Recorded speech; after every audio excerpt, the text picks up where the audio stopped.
Welcome to Saving Castles, the podcast for castle and chateau enthusiasts. Join us as we explore the fascinating history, stories, and culture of these awe-inspiring structures, from the legends and folklore to the latest in restoration. We'll cover it all, so whether you're a seasoned castle aficionado or just discovering the magic of these magnificent buildings, this is the podcast for you. So grab your headphones and let's dive in. In the shadowed halls of a cold stone fortress, a young boy, no older than 5, clutched a worn doll, his knuckles white against its faded cloth. The fortress had walls thick enough to withstand sieges. Its towers stretched towards the heavens like the fingers of giants. Yet for this young boy, its immense walls felt more like a cage. This was William Marshal, a child caught in the chaos of the anarchy, a period where England was torn asunder by the claims of 2 would-be monarchs. On one side stood King Stephen of Blois, a man with a firm grip on the throne, yet constantly haunted by the spectre of doubt over his legitimacy. On the other, the formidable Empress Matilda, daughter of King Henry I, and a woman determined to assert her birthright. Their war over the crown would pull the realm into 2 decades of bloodshed and unrest.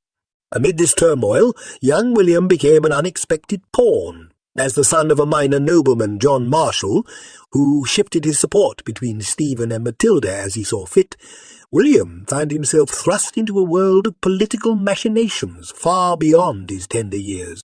John had fortified Newbury Castle against King Stephen, and when the king laid siege, the outcome looked grim for John's forces.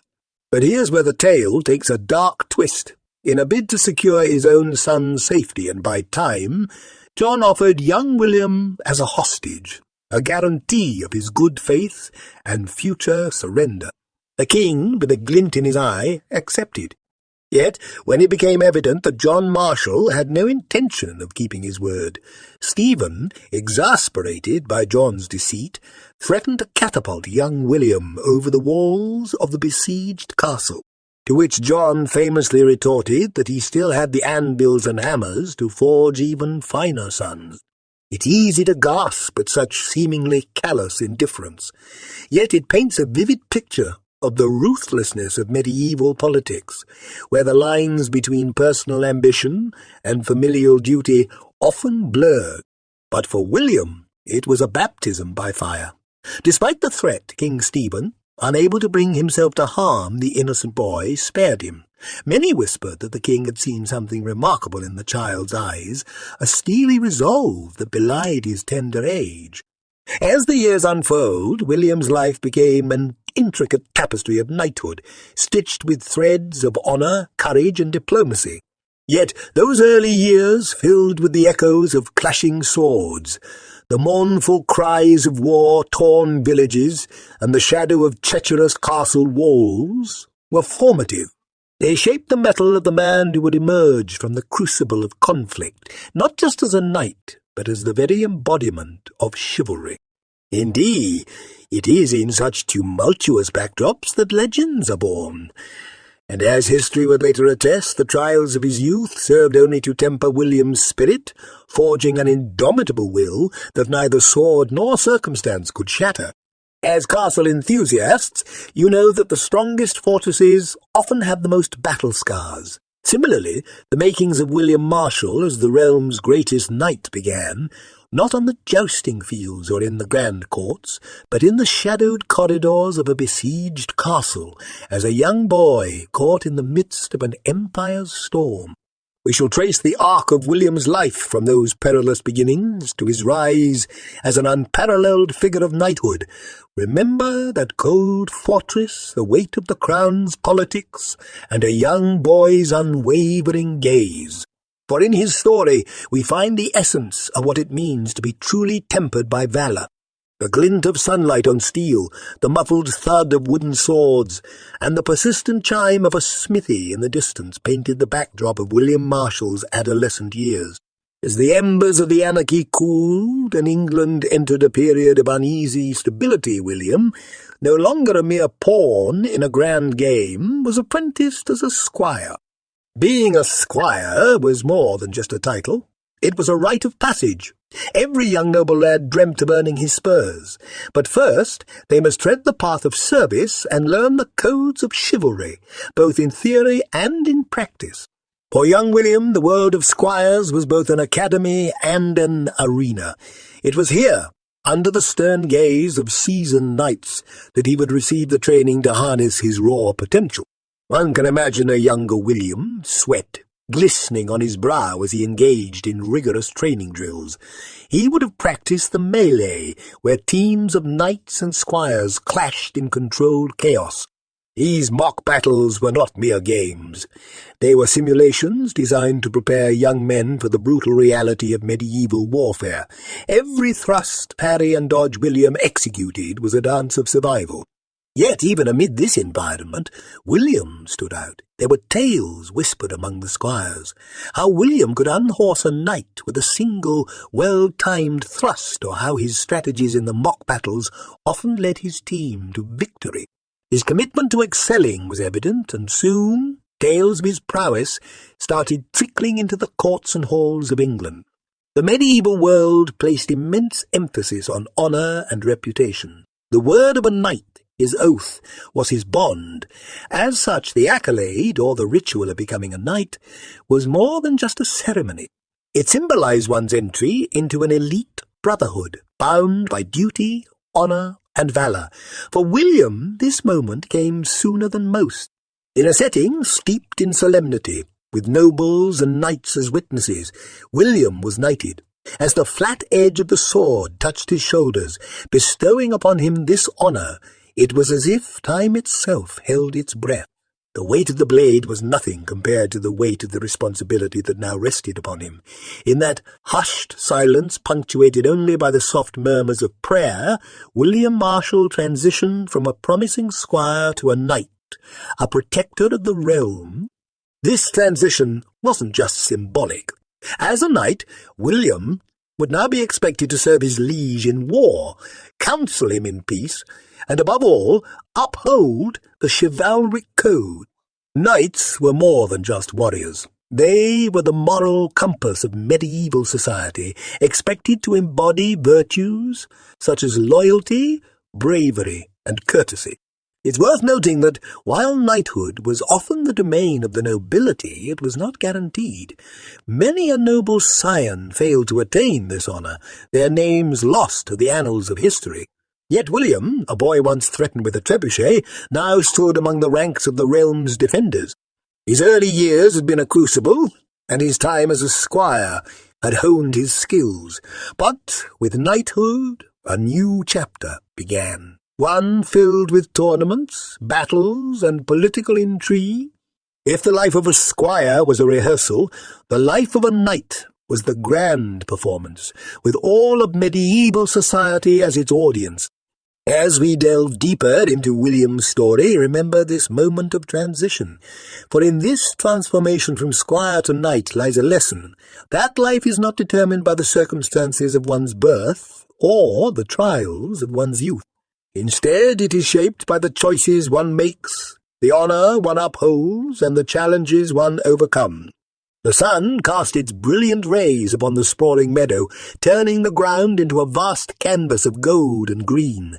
Tints of vibrant hues, blue, red, and purple, lined its periphery, their banners fluttering like the wings of majestic birds. Nobles, clad in their finest silks, chatted animatedly while minstrels strummed lively tunes. But the true spectacle lay at the heart of this gathering. The tournament ground.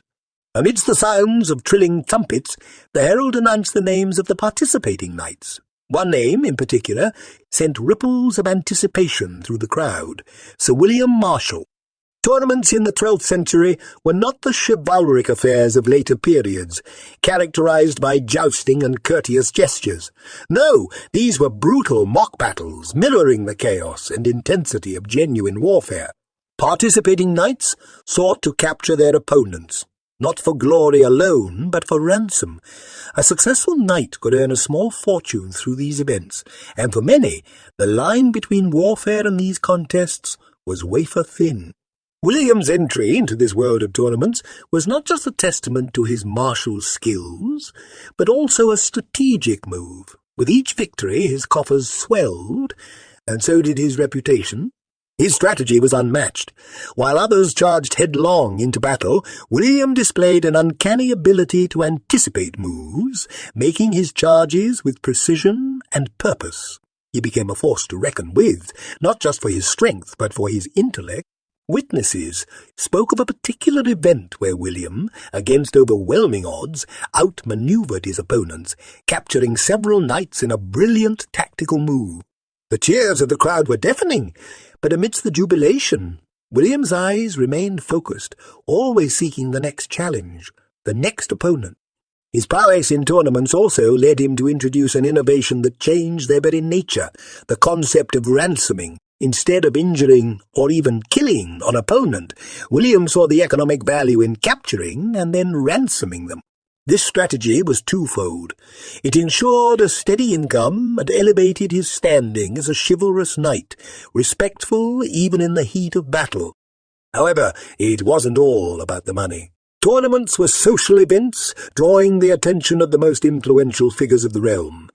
Every maneuver William executed on the field was also a dance in the grand ballroom of politics and influence. His victories caught the attention of the powerful, including the mesmerizing Eleanor of Aquitaine and her sons. As he became a sought-after figure in courts, his tournament wins became more than just personal accolades. They became political statements. Imagine, if you will, the electric atmosphere of such a tournament, the ground scarred by the hooves of charging horses and the clash of steel, the air thick with dust and the raw emotion of combat. In the midst of it all, a figure, armour gleaming even through the grime of battle, moving with grace and purpose. That was William Marshal, the embodiment of knightly prowess. Yet for all his victories, William never lost sight of the true essence of these contests. Beneath the violence and strategy, tournaments were about honour. In an age where a knight's reputation was his most valuable asset, William's conduct in tournaments set him apart. He fought with valour, yes, but also with respect. His opponents, even in defeat, found in him a worthy adversary, one who recognized and honoured their skills. As the sun set on each tournament day, painting the sky in hues of crimson and amber, and as the crowds dispersed, tales of William's deeds spread far and wide. From the taverns of England to the courts of Europe, everyone spoke of the knight who fought not just with his sword, but with his heart and mind. In the grand halls of Poitiers, amidst the soft glow of candles and the intricate tapestries depicting tales of yore, a formidable figure held court, Eleanor of Aquitaine, Duchess, Queen, and a force of nature in her own right. Her presence was magnetic, drawing courtiers, knights, and scholars alike into her orbit. A woman who had once been queen of both France and England, her life was a tapestry of political intrigue, passionate romance, and unyielding ambition. Enter into this world a newly minted knight, William Marshal, his reputation from the tournament fields preceding him. But Eleanor's court wasn't just any court. It was the epicenter of culture, politics, and, most importantly, the chivalric code. It was here that the idea of courtly love blossomed, where knights would dedicate their feats to noble ladies, elevating them to near divine status. William, ever the astute observer, recognized the significance of serving under Eleanor. While his prowess on the battlefield was unparalleled, Eleanor's court offered him an education of a different kind, in the intricate dance of courtly politics, in diplomacy, and in the ideals of knighthood. Under Eleanor's patronage, William's role wasn't limited to that of a mere bodyguard or a knight in her service. She recognized in him a kindred spirit, a blend of strength and sagacity. Together, they navigated the tumultuous waters of Plantagenet politics, with Eleanor guiding him, moulding him into a statesman. Their bond grew deep, rooted in mutual respect and an understanding of the delicate balance of power. Yet, it wasn't just Eleanor who saw William's worth. Her sons, the future kings of England too, came to rely on him. William's bond with the young Henry, Eleanor's favoured son, was particularly poignant. They shared not just a master-squire relationship, but one of deep friendship. In the echo-filled halls of the castle one could often hear the laughter of the young prince and his knight, practising their sword-play or discussing strategy. This association was not without its tests. The era was marked by rebellions, wars, and familial betrayals. Eleanor's sons, especially the young and fiery Henry, often found themselves in opposition to their father, King Henry II. And William, he was torn between loyalty to Eleanor and her sons, and the oath he had sworn to the king. Imagine a cold winter night, a clandestine meeting in the woods where young Henry and a group of rebellious barons plotted against the king. In the flickering firelight one could see the silhouette of William, his loyalty to the young prince evident, yet his inner turmoil palpable. He was treading a treacherous path, one demanded the wisdom of Solomon. Eleanor, ever the matriarch, often found herself as the mediator with William by her side, ensuring that the fires of rebellion did not consume the very fabric of the Plantagenet dynasty. His role went beyond that of a knight. He became a confidant, adviser, and at times the voice of reason. In the courts of Europe, the tale of William's dedication became legendary.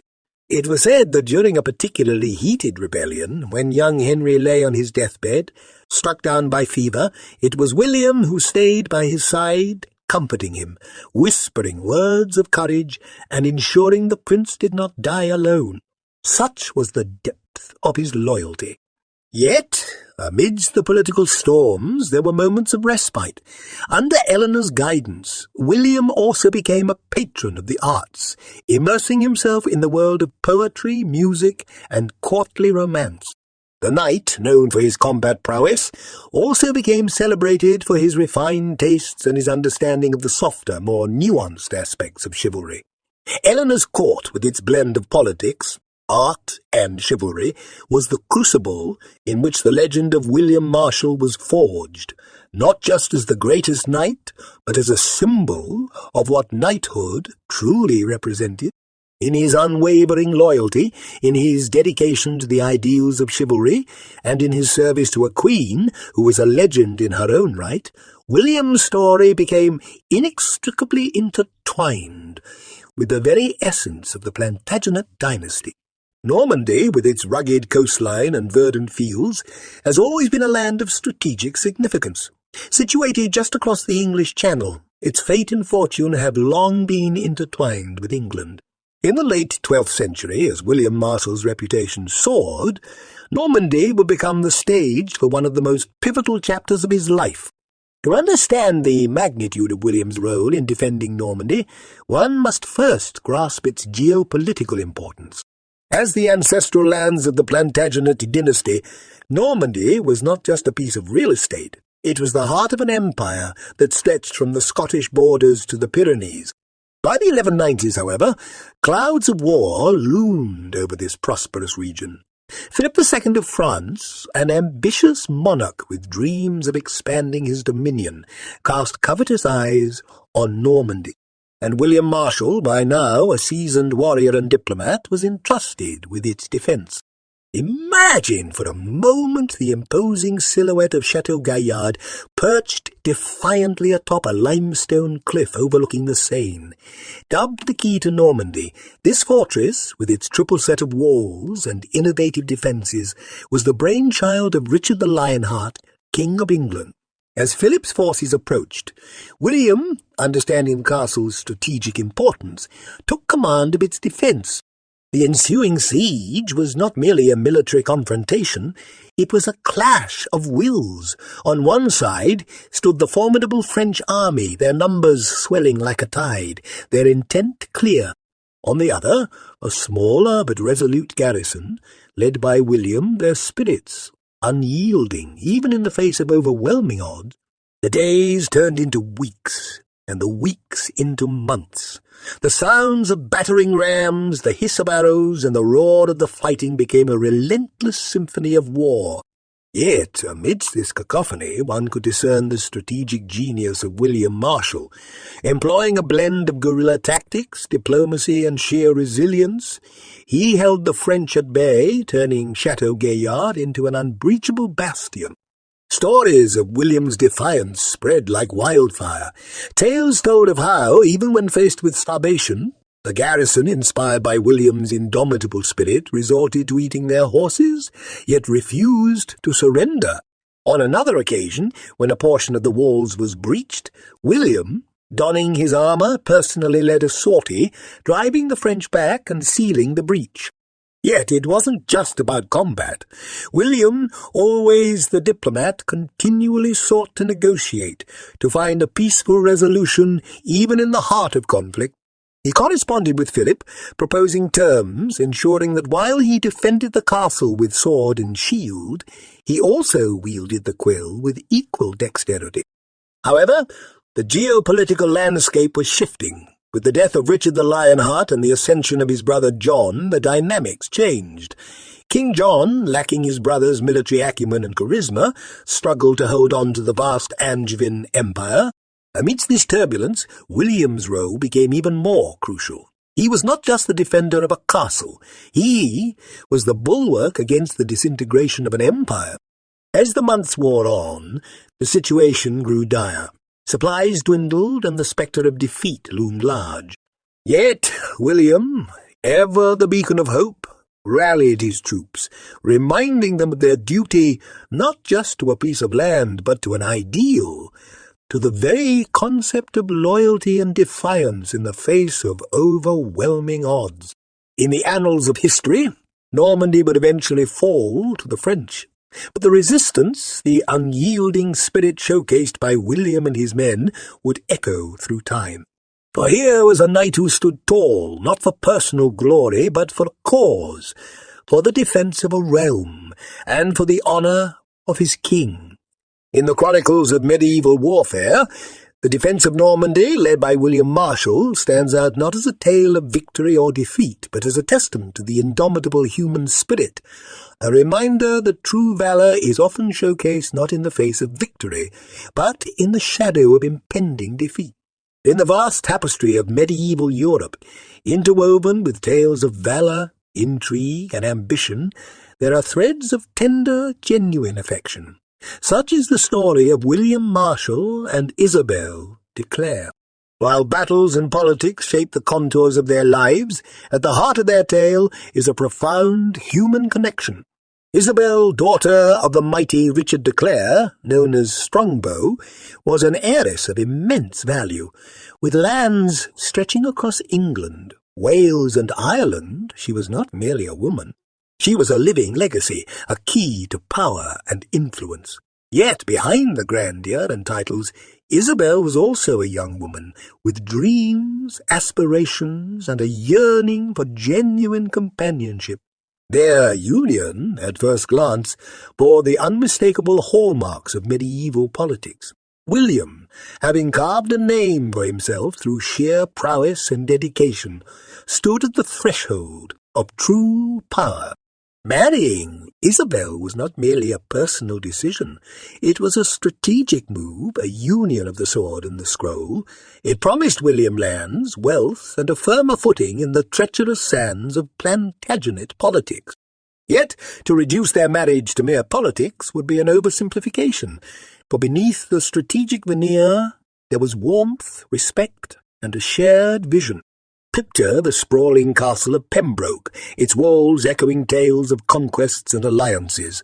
Within its confines, William and Isabel charted the course of their shared destiny. Isabel, well-educated and astute, was not a silent partner. She played an active role in managing their vast estates, ensuring they flourished. Their letters, preserved through time, speak of shared decisions, of lands acquired, disputes resolved, and policies enacted. Beyond the stone walls and administrative scrolls, their bond deepened. They were often seen riding together, surveying their lands or engrossed in discussions late into the night by the flickering candlelight. They were equals, partners in every sense, and their respect for each other was evident to all.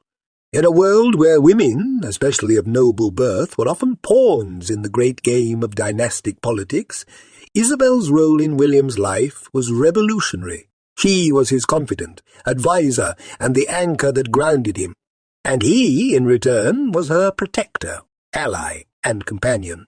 As the years rolled on, their family grew. 10 children were born of their union, each a testament to their enduring bond. Through rebellions, wars, and the ever-shifting landscape of medieval politics, their bond remained unbroken. In moments of crisis, it was to Isabel that William turned, seeking solace, advice, or simply the comfort of her presence. Perhaps one of the most poignant tales of their bond comes from a time of immense personal trial. As William prepared to leave for a campaign, Isabel, heavily pregnant with their child, expressed a desire to accompany him. Recognizing the risks, yet unable to deny her, William made arrangements for a lavish tent ensuring her comfort. There, amidst the tumult of war, their child was born, a beacon of hope and love in uncertain times. Their relationship, while rooted in medieval norms, transcended its era. It spoke of a partnership based on mutual respect, shared ambitions, and genuine affection. Isabel was not just William's wife. She was an integral part of his legacy.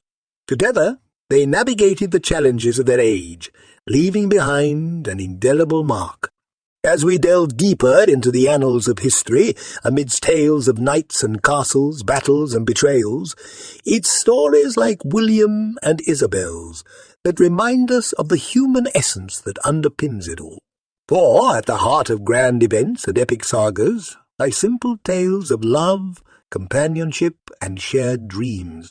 To understand William Marshal, the knight par excellence, one must also recognize Isabel de Clare, the woman who stood by him, shaping and sharing his destiny.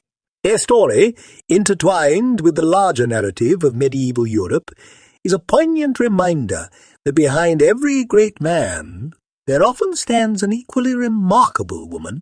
The turn of the 13th century witnessed England standing on a precipice, a precarious blend of restive barons, regional conflicts, and a king often described as capricious King John. Into this volatile mix stood William Marshal, no longer just a knight or a noble, but a linchpin of the realm. King John, for all his flaws, was not a simple caricature of tyranny. He was a product of his lineage, his times, and the weighty legacy of his forefathers, but his reign was marked by discontent. The barons grew restless, feeling marginalized and disregarded. Their grievances, though varied, converged on a singular demand: the need for a charter, a document that would bind the king and ensure that his rule was not arbitrary but governed by the law.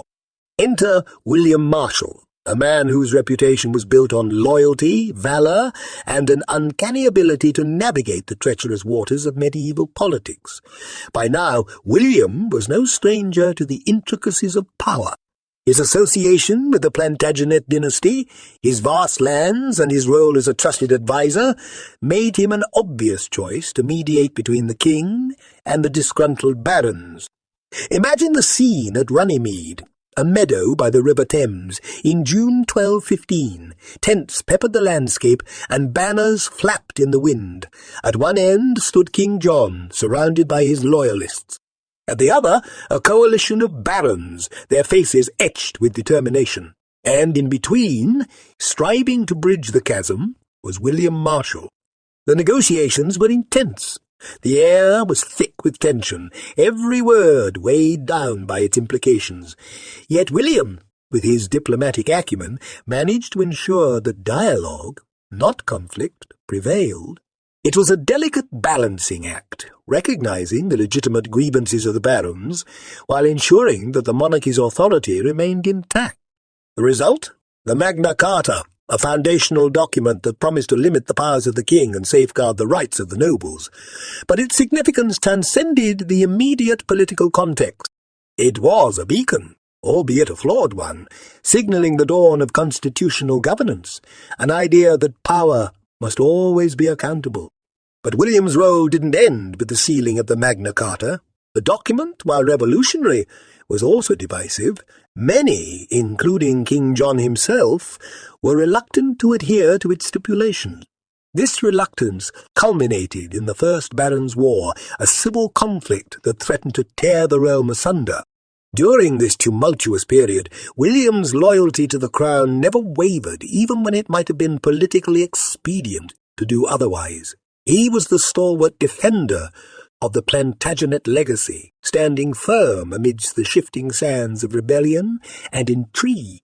The climax of this conflict, and a testament to William's military genius, was the Battle of Lincoln in 1217. With the city besieged by the rebels and the odds stacked against the royalist forces, William, despite his advancing age, donned his armour and led a charge that would turn the tide of the battle. It was a decisive victory, one that underscored his reputation as a warrior and tactician. Yet, for all his martial prowess, William Marshal's true legacy during this period was his statesmanship. He recognized that for England to prosper, it needed stability, not endless conflict. His efforts, post the Battle of Lincoln, were focused on ensuring peace. The result was the Treaty of Lambeth, which brought an end to the Civil War and reissued the Magna Carta, reaffirming its principles. In the grand narrative of England's history, the Magna Carta stands out as a symbol, a testament to the idea that rulers, no matter how powerful, are bound by the law, and behind this document, ensuring its creation, preservation, reservation, and implementation, was William Marshal. His role during this pivotal period was not just that of a warrior or a diplomat, but of a guardian of the realm, its values and its future. In the shadow of the Magna Carta, amidst the echoes of battles and the murmurs of negotiations, stands the figure of William Marshal, the embodiment of loyalty, duty, and unwavering commitment to the greater good. The twilight years of William Marshal's life were anything but quiet reflections of a life well lived. With King John's untimely death in 1216, the English crown passed on to young hands, those of a 9-year-old Henry III. The realm, still reeling from the aftershocks of rebellion and political turmoil, needed a guiding hand, a beacon of stability. It was a moment that called for wisdom, experience, and an unwavering commitment to the English crown. The realm turned its gaze towards William Marshal. In the sacred halls of Gloucester Cathedral, amidst the solemnity of stained glass and echoing chants, young Henry was crowned, but the true weight of the realm rested on William's aging shoulders, for he was named the regent, the protector of both the young king and the kingdom. This was not merely an honorary title, it was a profound responsibility. As regent, William was tasked with the governance of the kingdom, ensuring its stability and, most importantly, safeguarding the young king from the myriad threats that lurked in the shadows. Imagine the corridors of power whispering with intrigue and ambition. Nobles, sensing an opportunity with a child on the throne, would have schemed for greater power. Others might have seen this as a chance to break away, to carve out their own fiefdoms. Against this backdrop, William had to navigate, often making tough decisions, striking a balance between assertion and diplomacy. One of his first acts as regent was to reissue the Magna Carta. Recognizing the Charter's symbolic and practical importance, William ensured that its principles were firmly entrenched, serving as a bridge between the crown and the restless barons. But governance wasn't his only challenge. External threats loomed large. Prince Louis of France, with an eye on the English crown, posed a formidable challenge. Marshalling his forces, he faced the French in a series of engagements, utilizing his decades of battlefield experience. His strategies, a blend of martial prowess and diplomatic acumen, ensured that the French threat was neutralized and the young king's position solidified. Yet, amidst the challenges of regency, one can glimpse moments of tenderness. Chronicles speak of William's interactions with young Henry, mentoring sessions that went beyond matters of state.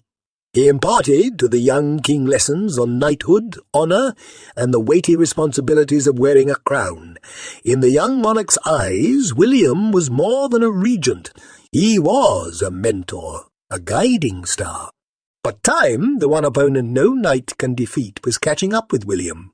As he felt his strength wane, he began ensuring a stable transition. Recognizing the importance of continuity, he gathered around young Henry a council of trusted advisers, ensuring that when he was gone, the king would not stand alone. The final chapter of William's illustrious life was one of introspection and faith.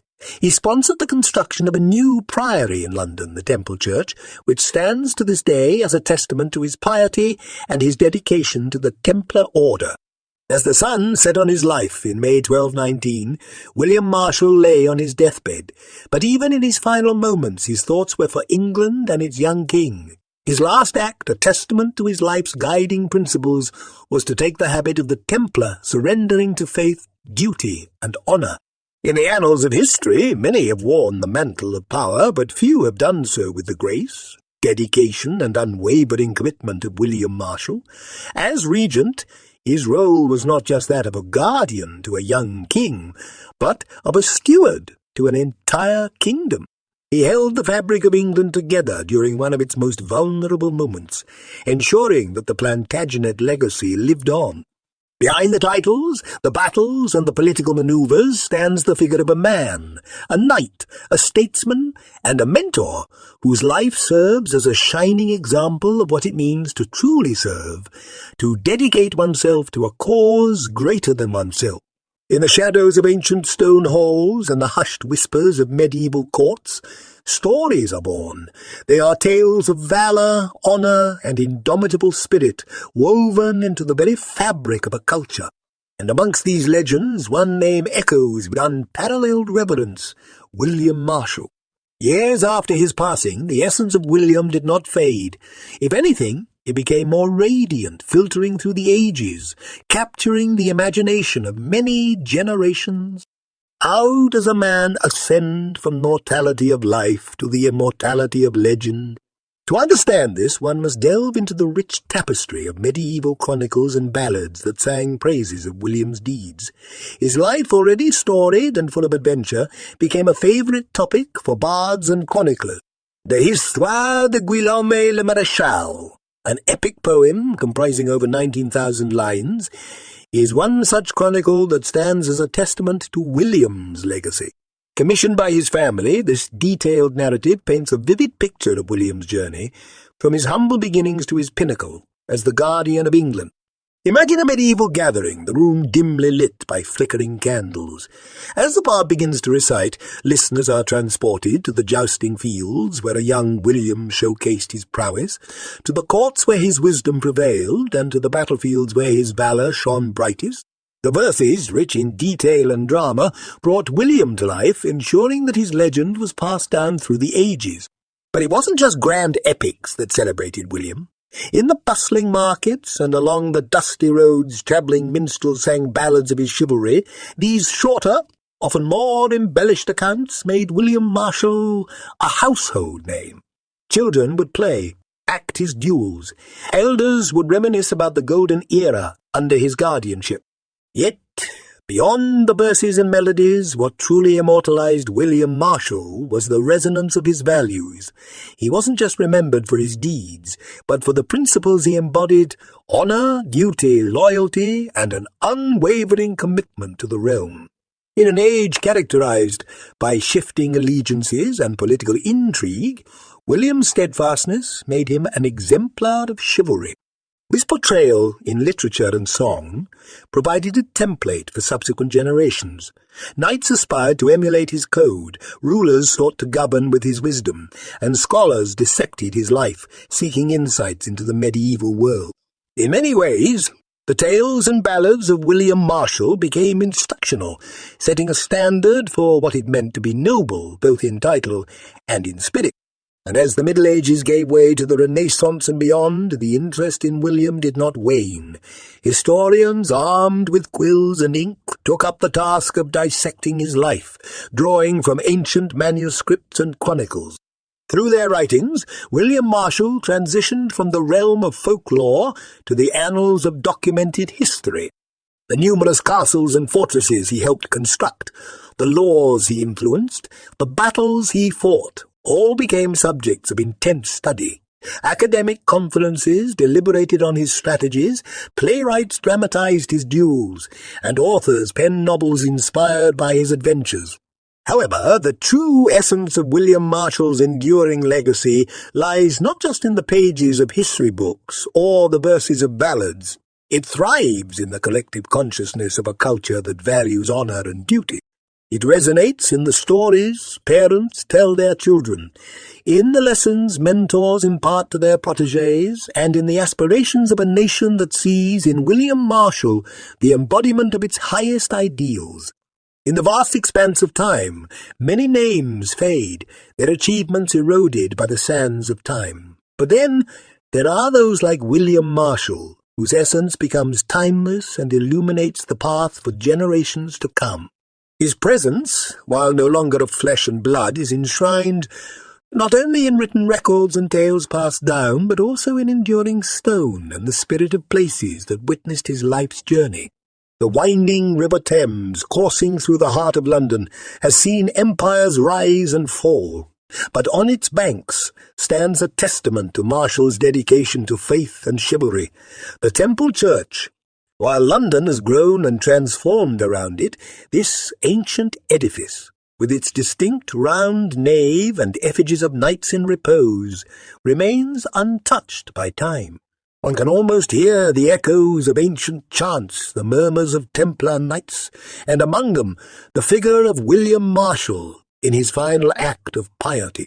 Visitors, scholars, and historians who walk through the hallowed aisles of the Temple Church often find themselves in awe of Marshal's tomb. It's not just a resting place, but a beacon, an everlasting tribute to the greatest knight. His effigy, carved with meticulous detail, captures the essence of the man. The serene expression, the armour representing his martial prowess, and the crossed legs, a symbol of his unyielding crusader spirit. But Marshal's legacy is not confined to this church alone. It's woven into the very fabric of England. Across the countryside, remnants of his influence stand tall, castles and fortifications, though now mere ruins, whisper tales of his strategic genius. Places like Chepstow and Pembroke castles, with their towering walls and strategic placements, are emblematic of his understanding of defence and sovereignty. Beyond these physical manifestations, Marshal's influence thrived in the cultural and political landscape of England. His reissuing of the Magna Carta was not just a tactical move to ensure peace, but a reflection of his understanding of governance and justice. It set in motion a series of events that would shape the very essence of Western democracy.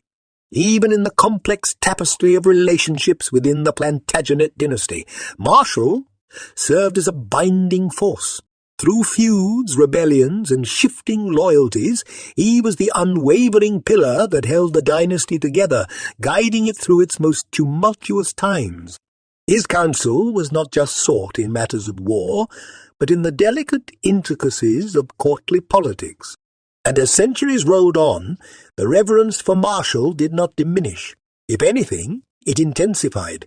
Victorian England, with its fascination for medieval chivalry and honour, rediscovered Marshal. His life became a subject of plays, novels, and scholarly treatises. In an era defined by the Industrial Revolution and rapid change, Marshal was a symbol of steadfastness and noble virtue. The Victorian admiration for Marshal was not just nostalgic. It was a longing for values that seemed timeless amidst a rapidly changing world.